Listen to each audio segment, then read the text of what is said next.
اللهم صل على سيدنا ومولانا محمد معدن الجود والكرم وآله الكرام وابنه الكريم وبارك وسلم صلاة وسلاما عليك يا سيدي يا رسول الله صلی اللہ تعالی علیہ وسلم۔ درس جال حق میں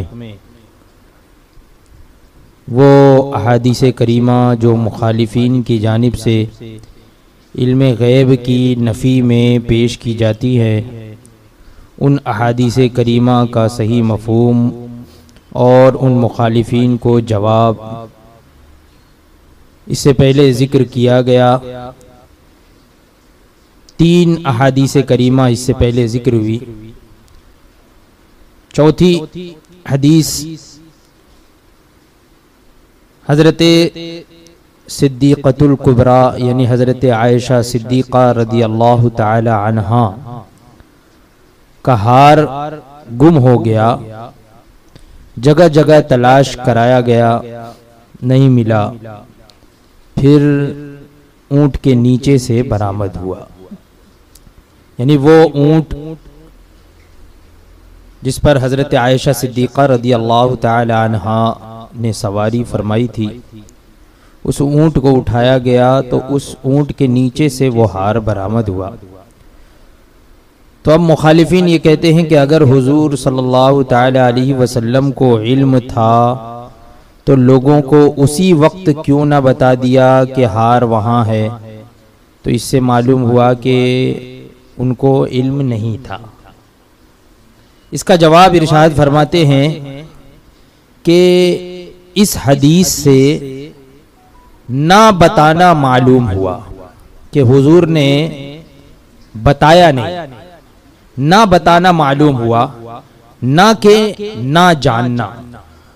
جاننے کی نفی نہیں ہو رہی ہے بلکہ بتانے کی نفی ہو رہی ہے۔ حضور اقدس صلی اللہ تعالی علیہ وسلم نے بتایا نہیں تو اس سے یہ لازم نہیں آتا کہ حضور جانتے بھی نہیں تھے، یہ چیز لازم نہیں آتی۔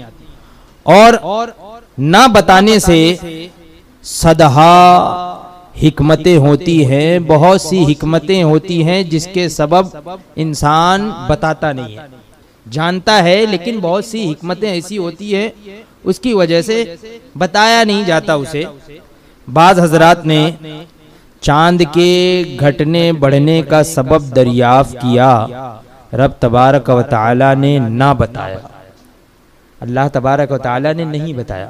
چاند کے گھٹنے اور بڑھنے کا سبب دریافت کیا، اللہ تبارک و تعالی نے انہیں نہیں بتایا، تو کیا معاذ اللہ خدائے پاک کو بھی علم نہیں کہ نہیں بتایا؟ تو نہ بتانا یہ جو ہے وہ نہ جاننے کو لازم نہیں ہے۔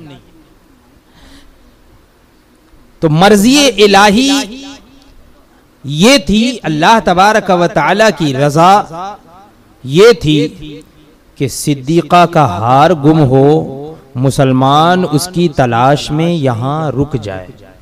وہ لمبی حدیث ہے کہ وہاں پر پانی وغیرہ کچھ نہیں تھا، ایسی جگہ پر لوگوں نے پڑاؤ ڈالا۔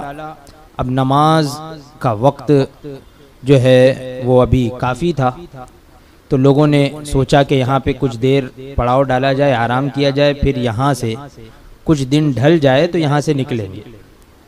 لیکن جب نکلنے کا وقت آیا تو حضرت عائشہ صدیقہ رضی اللہ تعالی عنہا کا ہار گم ہو گیا، تلاش کرنے پر نہیں مل رہا، اور وہاں پر پانی وغیرہ بھی نہیں تھا کہ لوگ وضو کریں، نماز پڑھیں، اور لوگ ہار تلاش کرتے رہ گئے۔ اس کی وجہ سے وقت بھی جانے لگا، لوگ پریشان ہو گئے کہ کیا کیا جائے، کیونکہ وضو کے لیے تو پانی ہے نہیں۔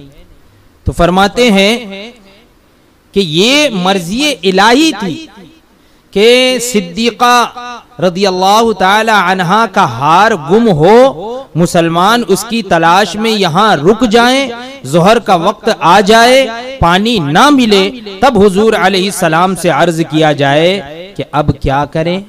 یعنی صحابہ کرام نے عرض کی کہ اب کیا کیا جائے، پانی تو ہے نہیں، ظہر کا وقت ہے۔ تب یہ آیت تیمم نازل ہو جس سے حضرت صدیقہ رضی اللہ تعالی عنہا کی عظمت قیامت تک کے مسلمان معلوم کر لیں کہ ان کے طفیل ہم کو تیمم کا حکم ملا۔ یعنی انہی کی وجہ سے تیمم کا حکم ملا. اب تک تیمم کا حکم آیا نہیں تھا, وضو کر کے ہی نماز پڑھی جاتی تھی. تو اب یہ تیمم کا حکم یہ حضرت عائشہ صدیقہ رضی اللہ تعالی عنہا کے سبب سے ملا کہ آپ کا ہار نہ گم ہوا ہوتا ایسی جگہ پر تو تیمم کی آیت اس سبب سے نازل نہیں ہوتی. تو اللہ تبارک و تعالی نے سبب بنایا تیمم کے حکم کا حضرت عائشہ صدیقہ رضی اللہ تعالی عنہا کے ہار کو. اگر اسی وقت ہار بتا دیا جاتا تو آیت تیمم کیوں نازل ہوتی؟ رب کے کام اسباب سے ہوتے ہیں, رب کے تمام کام یہ اسباب سے ہوتے ہیں. اب تعجب ہوتا ہے کہ جو آنکھ قیامت تک کے حالات کو مشاہدہ کرے اس سے اونٹ کے نیچے کی چیز کس طرح چھپی رہ سکتی ہے, کس طرح مخفی ہے. حضور اقدس صلی اللہ تعالی علیہ وسلم کی وہ نظر رحمت کہ وہ آنکھ جو قیامت تک کے حالات کو مشاہدہ کر لے تو اس سے اونٹ کے نیچے کی چیز کیسے مخفی ہے, چھپی رہ سکتی ہے. شان محبوب صلی اللہ تعالی علیہ وسلم پہچاننے کی اللہ تبارک و تعالی ہمیں توفیق عطا فرمائے.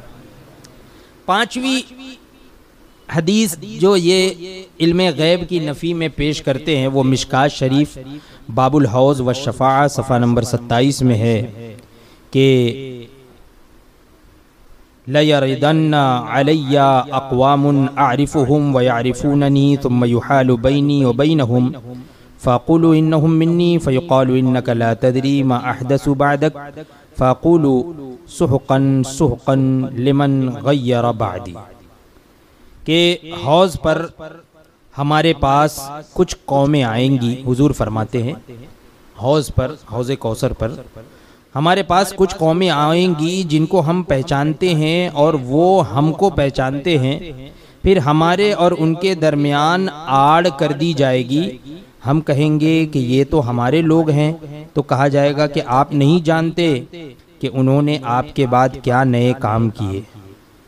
پس ہم فرمائیں گے کہ دوری ہو دوری ہو اس کو جو میرے بعد دین بدلے. تو اب یہاں اس حدیث کو پیش کر کے مخالفین یہ کہتے ہیں کہ اس سے معلوم ہوا کہ حضور علیہ السلام کو قیامت میں بھی اپنے پرائے اور مومن اور کافر کی پہچان نہیں ہوگی, کیونکہ آپ مرتدین کو فرمائیں گے کہ یہ میرے صحابہ ہیں اور ملائکہ عرض کریں گے کہ آپ نہیں جانتے. تو اس کا جواب یہ ہے کہ حضور علیہ السلام کا ان کو صحابی کہنا یہ طعن کے طور پر ہوگا, طعن کے طور پر, طعنہ دینے کے طور پر. صحابی کہنا یہ حضور کا, ان کو صحابی کہنا یعنی حضور اقدس صلی اللہ تعالی علیہ وسلم کے زمانے اقدس میں جو لوگ تھے اور جو ایمان لائے اور ایمان لانے کے بعد وہ منافقین جو مرتد ہو گئے, تو حضور نے صحابی حضور جو صحابی فرمائیں گے اس وقت وہ طعن کے طور پر, طعنے کے طور پر ہوگا کہ ان کو آنے دو, یہ تو ہمارے بڑے مخلص صحابہ ہیں. یعنی طعنہ کے طور پر, یارے آنے دو, یہ تو بہت ہمارے مخلص ہیں. جیسے ہوتا ہے نا کسی دشمن کو کہا جاتا ہے کہ ہاں یہ تو میرا بڑا گہرا دوست ہے, آنے دو آنے دو. تو یہ طعن کے طور پر کہ یہ تو ہمارے بڑے مخلص صحابہ ہیں, اور ملائکہ کا یہ عرض کرنا کہ ان کو سنا کر غمگین کرنے کے لیے ہوگا. یعنی ملائکہ جو یہ عرض کریں گے کہ آپ ان کو نہیں جانتے, تو یہ ان کو سنا کر غمگین کرنے کے لیے ہوگا. وہ جو مرتد ہوں گے تو ان کو یہ بات سنا کر ان کو غمگین کرنے کے لیے ہوگا, ورنہ ملائکہ نے ان کو یہاں تک آنے ہی کیوں دیا؟ آنے ہی نہیں دیتے پہلے ہی. یہاں تک وہ لوگ آئے کیوں حوض کوثر تک؟ پھر اس کے بعد آڑ کی گئی, یہاں تک آنے ہی کیوں دیا؟ ملائکہ نے یہاں تک آنے دیا, پھر اس کے بعد ان کو دور کیا. تو یہ کس وجہ سے ہے؟ یہ اسی لیے تاکہ ان کو بتایا جائے کہ تم نے کیا پایا اور کیا چھوڑا.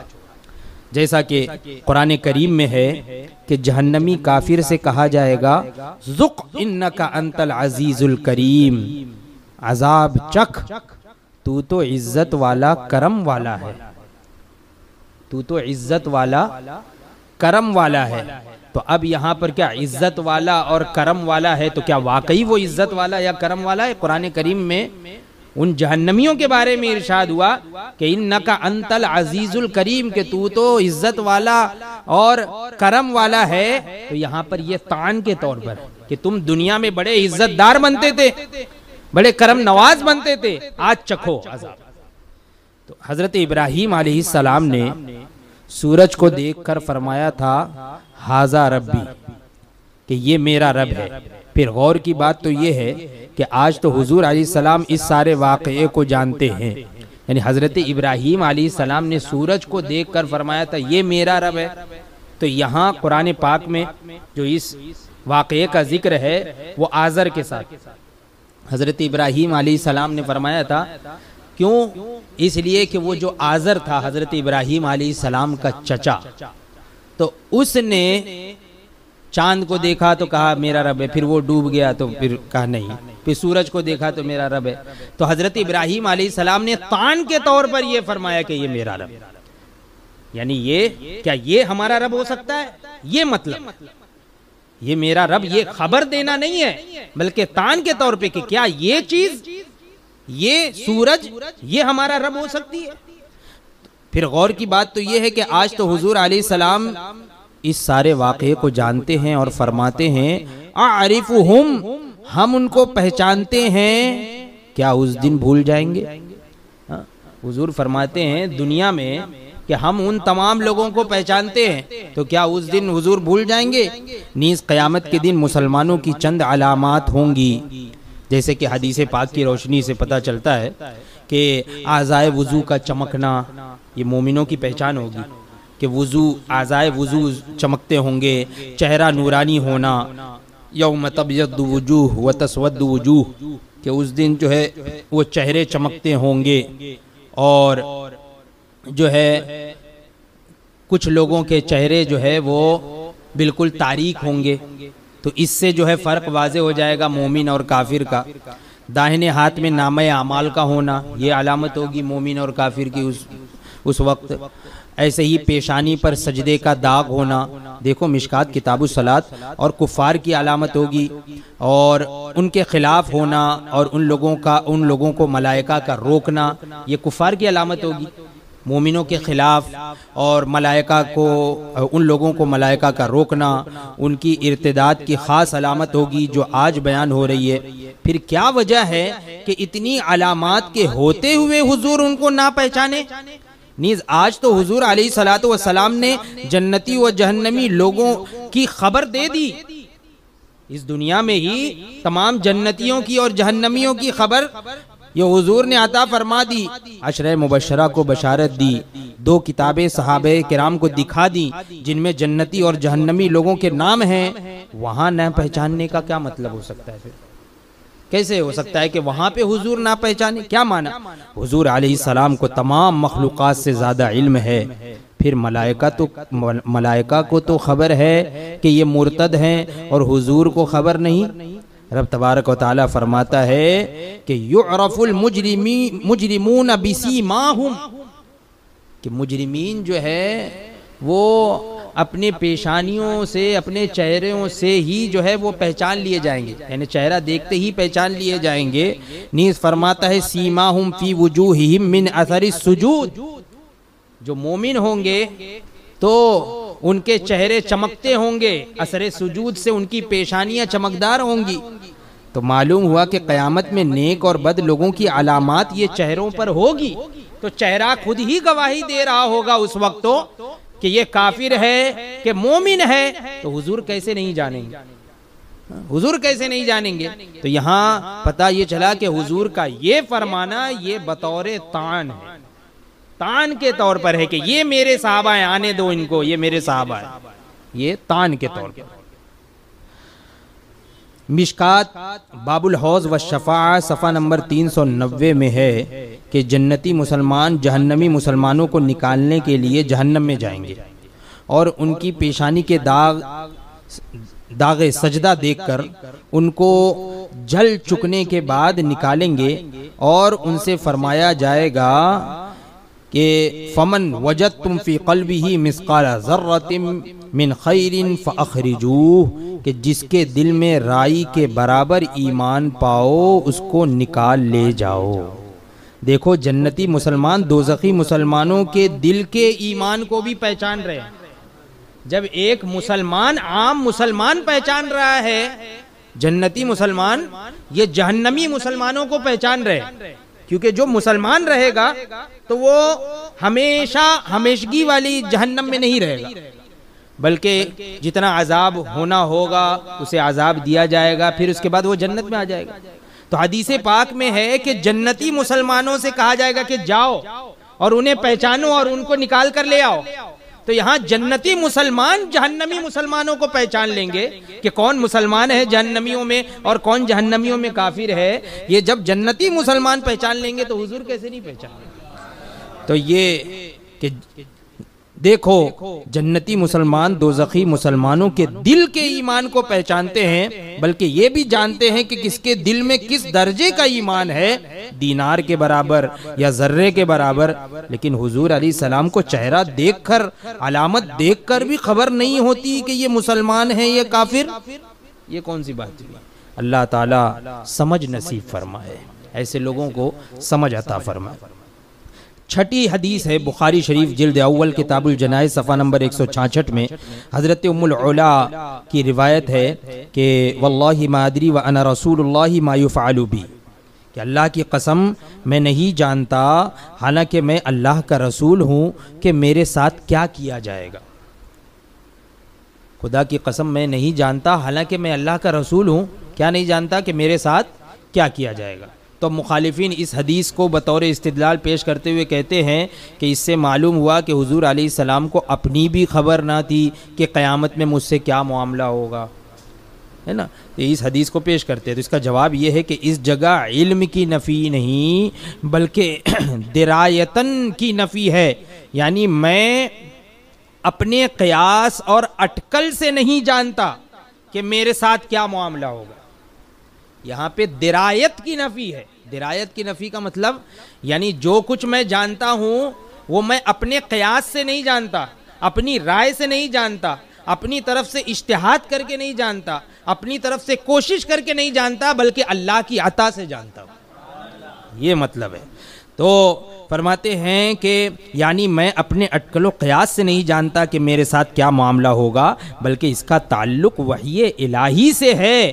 تو اے ام العلا، تم جو عثمان ابن مظعون کے جنتی ہونے کی گواہی محض قیاس سے دے رہے ہو یہ معتبر نہیں۔ یہ لمبی حدیث ہے اور اس میں ایک صحابی کے بارے میں حضرت ام العلا نے یہ فرمایا کہ یہ جنتی ہے۔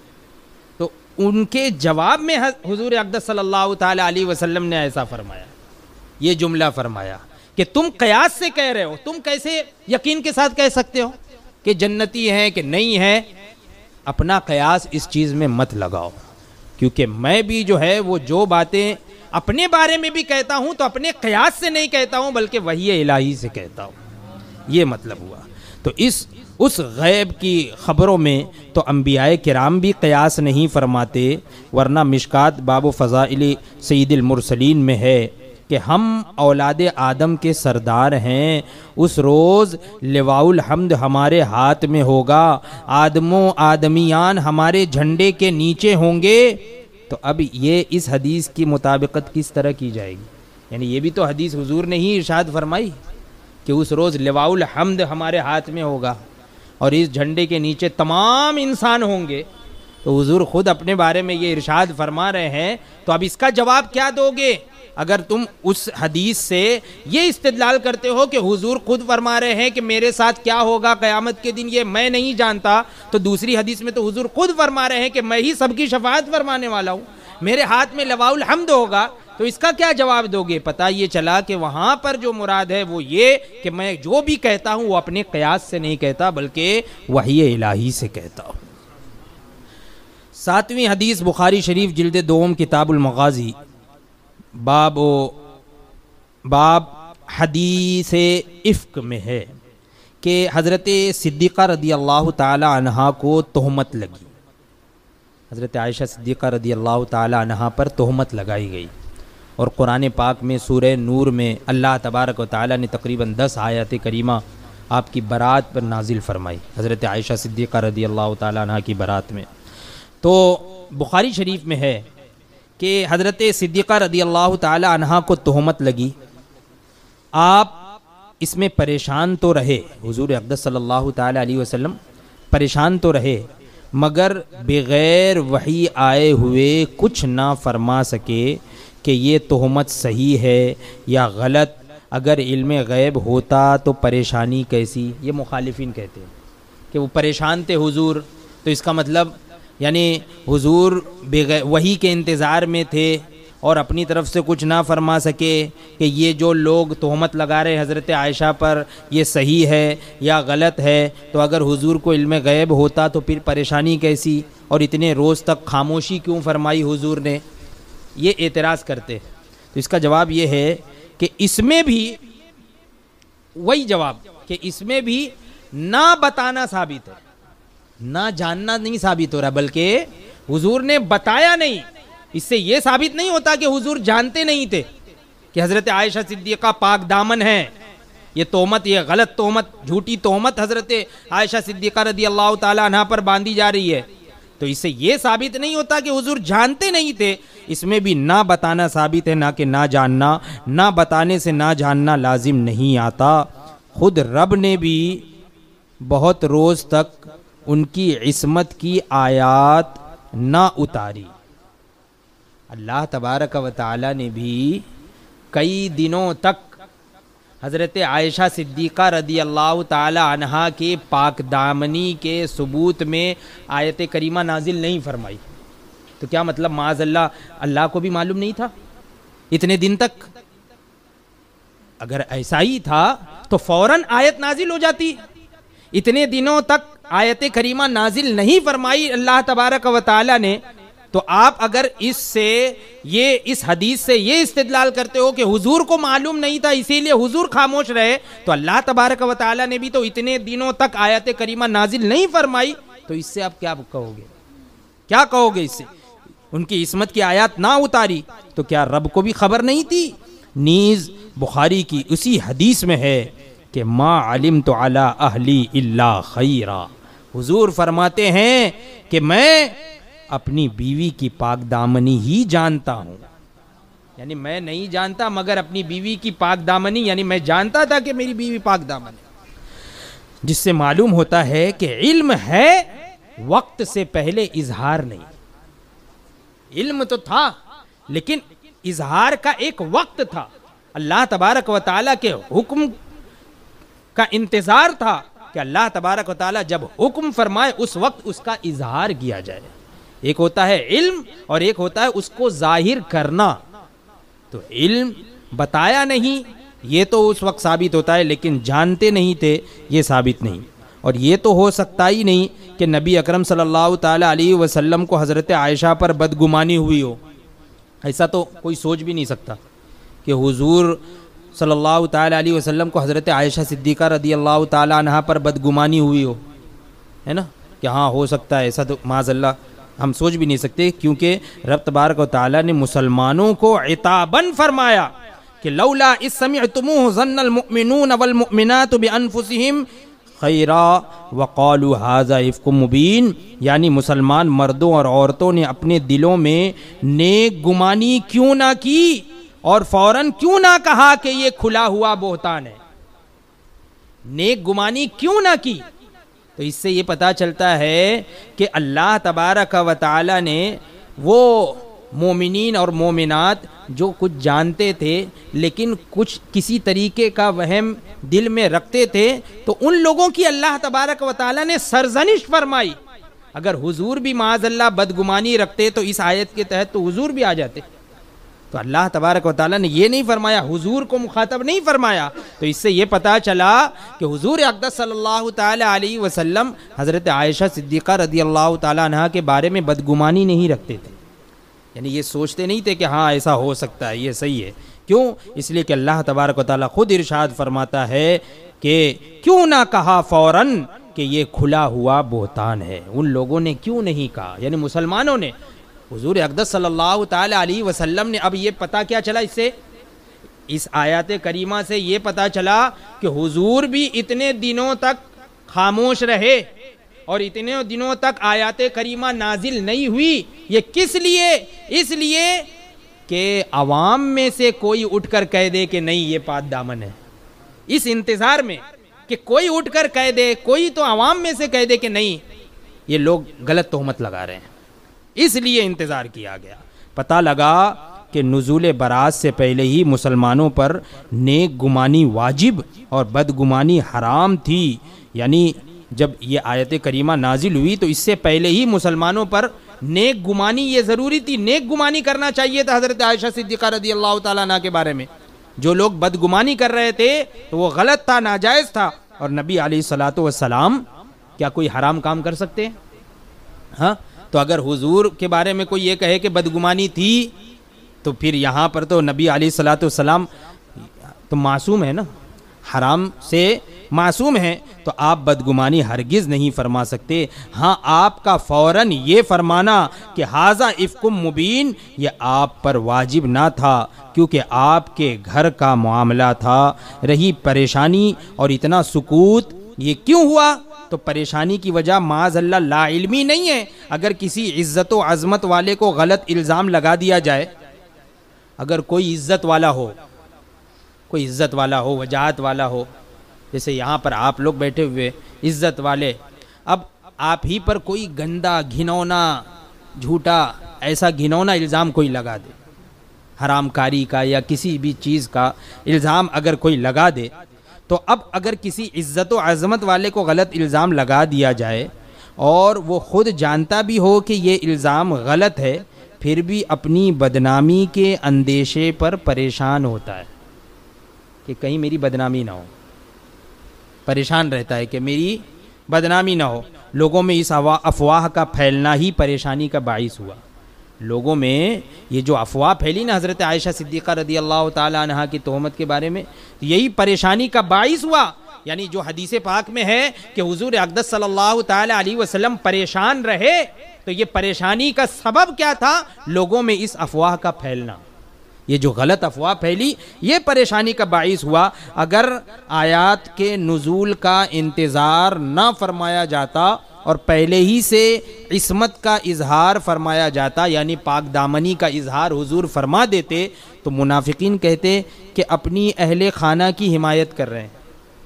فوراً منافقین کیا کہتے ہیں کہ یہ دیکھو لوگ تہمت لگا رہے، یہ فوراً اپنی بیوی کی جو ہے حمایت کر رہے ہیں، اپنے اہل خانہ کی حمایت کی، اور مسلمانوں کو تہمت کے مسائل نہ معلوم ہوتے کہ تہمت لگانے پر جو ہے کیسا عذاب ہے، یہ معلوم نہیں ہوتا، یہ مسئلہ نہیں معلوم ہوتا کہ تہمت لگانا کتنا، اس کی کتنی بڑی وعید ہے۔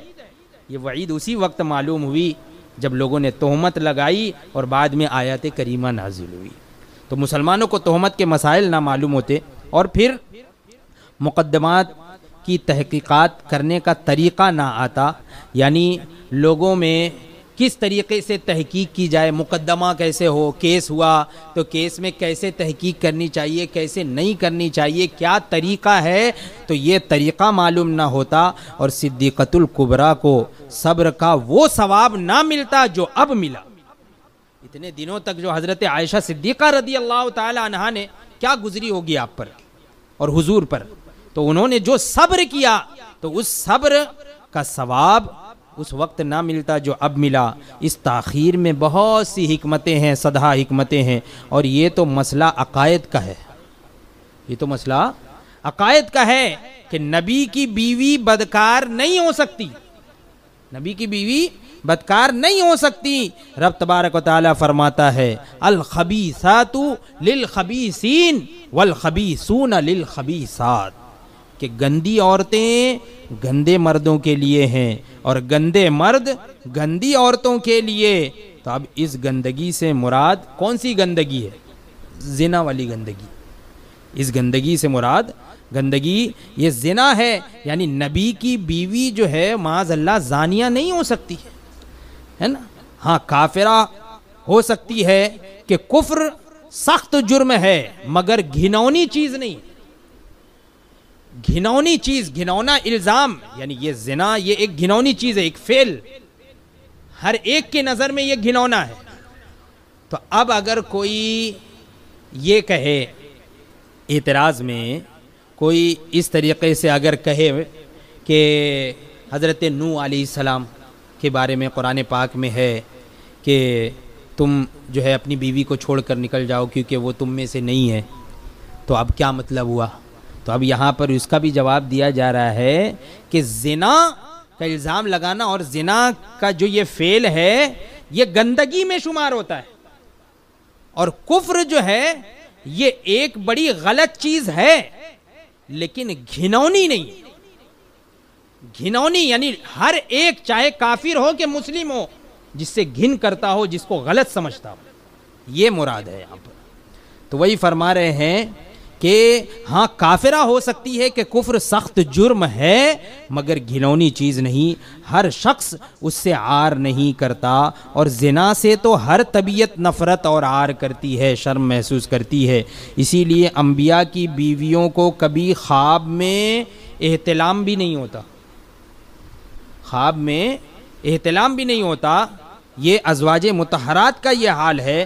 دیکھو مشکات کتاب الغسل کہ حضرت ام سلمہ رضی اللہ تعالی عنہا نے اس پر تعجب فرمایا، حدیث پاک ہے، لمبی حدیث ہے، کہ عورت کو بھی احتلام ہوتا ہے۔ ایک عورت آئی اور اس نے یہ دریافت کیا، تو پھر حضرت ام سلمہ رضی اللہ تعالی عنہا وہ بھی وہاں پر بیٹھی ہوئی تھی، تو انہوں نے جب سنا تو تعجب میں کہا کہ کیا عورتوں کو بھی احتلام ہوتا ہے؟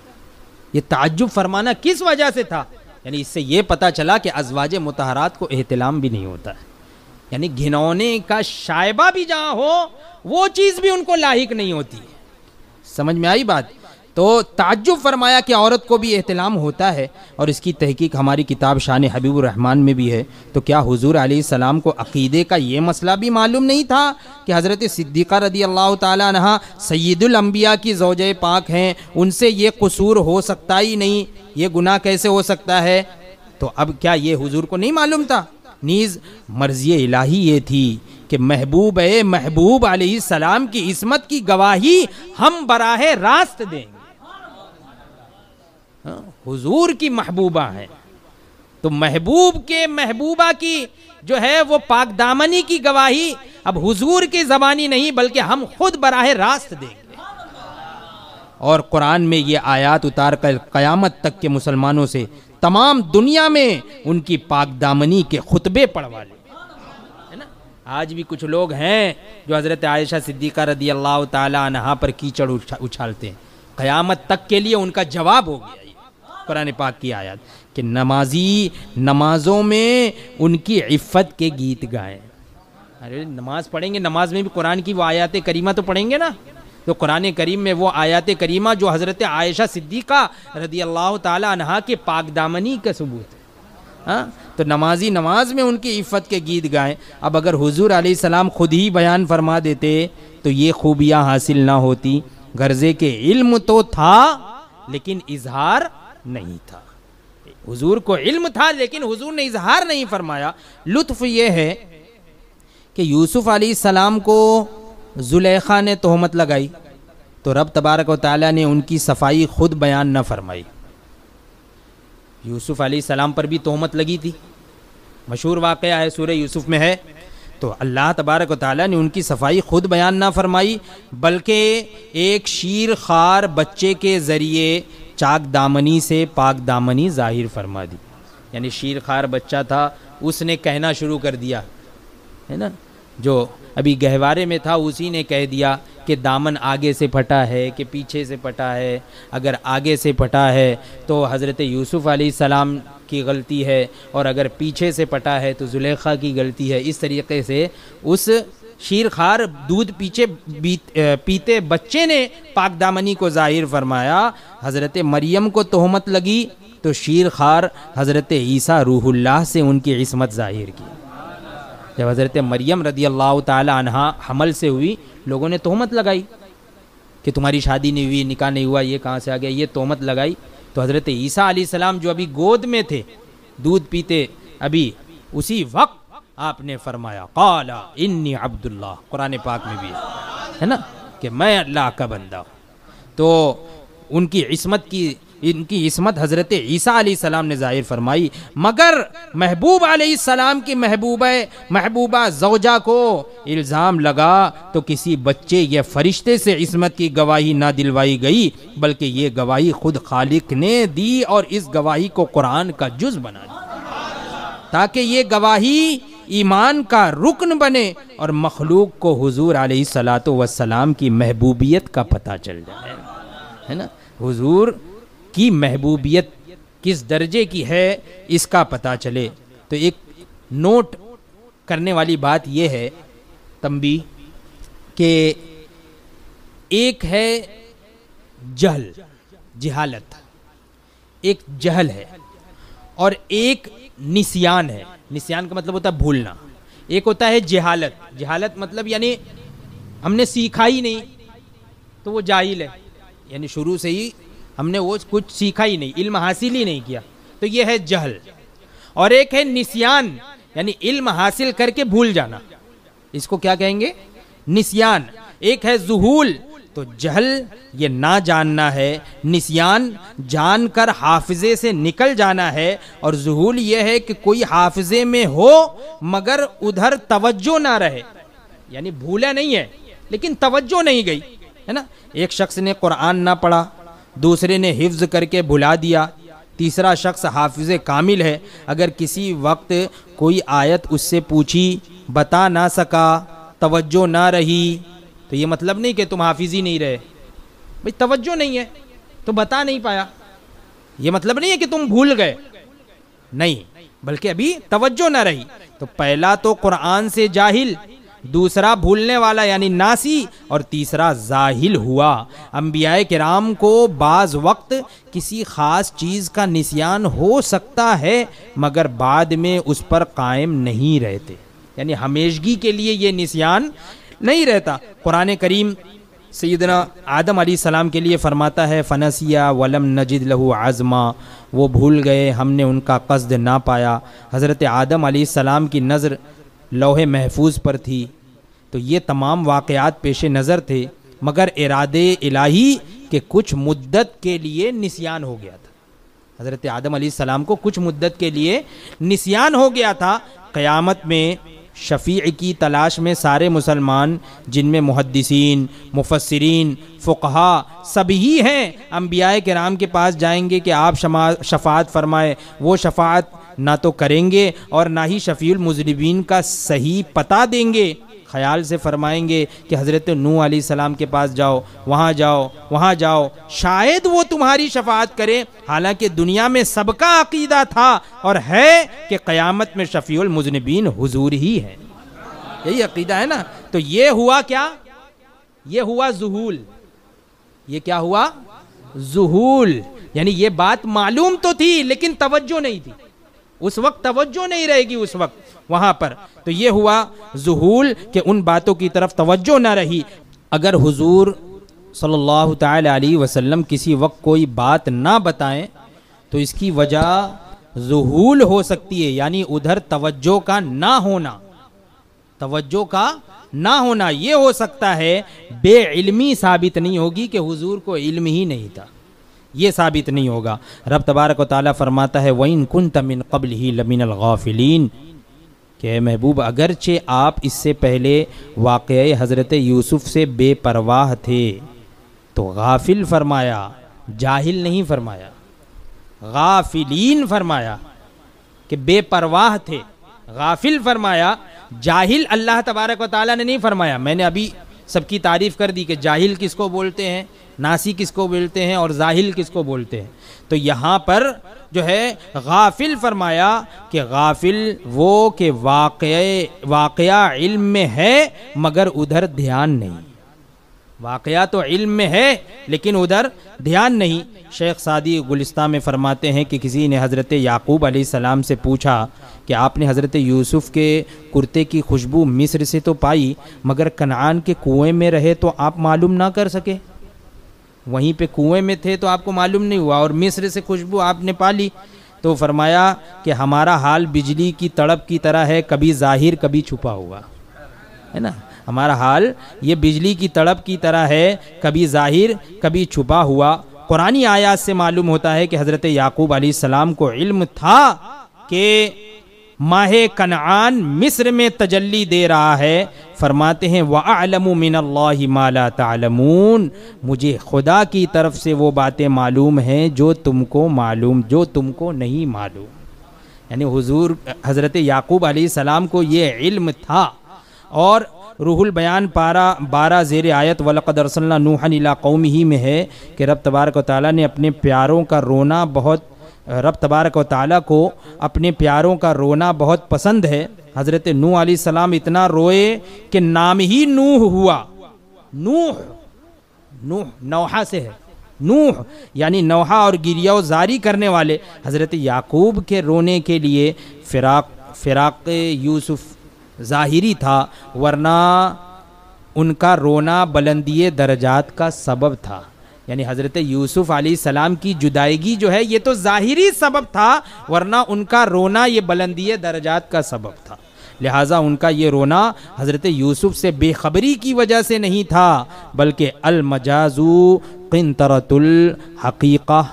یہ مثنوی میں ہے کہ بنیامین کو مصر میں حضرت یوسف علیہ السلام نے ایک ہیلے سے روک لیا. بھائیوں نے آ کر قسم کھائی اور قافلے والوں کی گواہی پیش کی کہ بنیامین مصر میں شاہی قیدی بنا لیے گئے, مگر فرمایا بل سورت لکم انفسکم امرا, کہ تمہارے نفس نے تمہیں ہیلا سکھا دیا. یعنی یوسف کو بھی میری اولاد نے ہی جدا کیا اور بنیامین کو بھی میری اولاد یعنی حضرت یوسف علیہ السلام نے ہی ہیلے سے روکا.